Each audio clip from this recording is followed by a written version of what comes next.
ยุบថ្មนิ่งអូនគេងឬនៅដែលស្ងាត់យ៉ាងនេះពីលទៅមិនឃើញតបសារអូនមានរឿងអ្វីមែនទេបងនៅឆ្ងាយបារម្ភជីវ៉ាខលទៅអូនច្រើនលើកច្រើនសារគ្មានអ្នកលើកឆ្លើយខ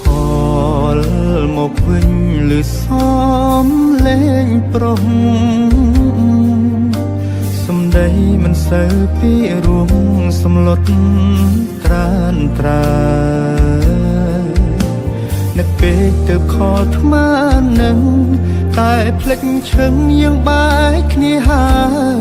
មានសិទ្ធទេសួរអូនឲ្យឆ្លើយដោយការគ្រាមុនសង្សារចាំងអើយបងសំតខលទៅរំខានព្រោះរឿងប៉ុន្មានដែលយើងខំសាងមិនតន់ភ្លេចអស់ច្រឡំឆាតប្រាប់ពាក្យថានឹកច្រឡំឆាតប្រាប់ថានៅស្មងទាំងការពិតមកនាងគិតខំម្នាក់ឯងរហូតសង្សារចាំងអើយប្រាប់នាងថ្មីអូនថាបងសុំទុំកុំហងលើកនេះបងតែជ្រុលជ្រងទៅលើជីវ៉ាបងសារភាពថាបងស្រវឹងក៏សារភាពថាបងញ៉ាំស្រាតែពេលនេះចង់ប្រាប់អូនថាបងនឹកអូនណាស់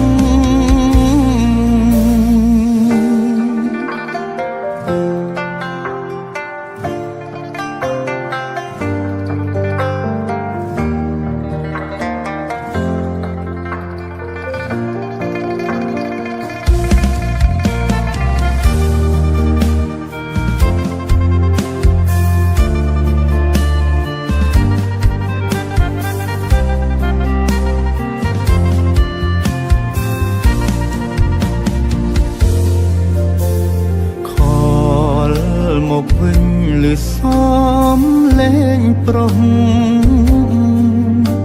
សំដីមិនសូវពីរួមសំឡុតត្រានត្រានឹកពេកទៅខលថ្មនឹងតែភ្លេចឈឹងយើងបែកគ្នាហើយមានសិទ្ធទេសួរអូនឲ្យឆ្លើយដោយការគ្រាមុនសង្សារចាំងអើ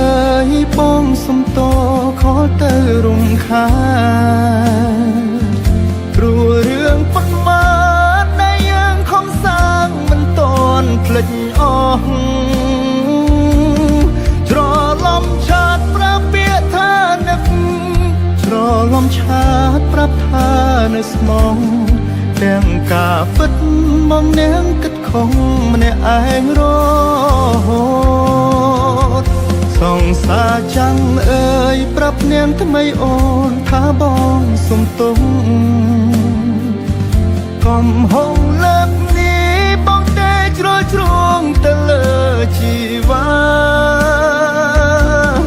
បងសារភាពថាបងស្រវឹងក៏សារភាពថាបងញ៉ាំស្រា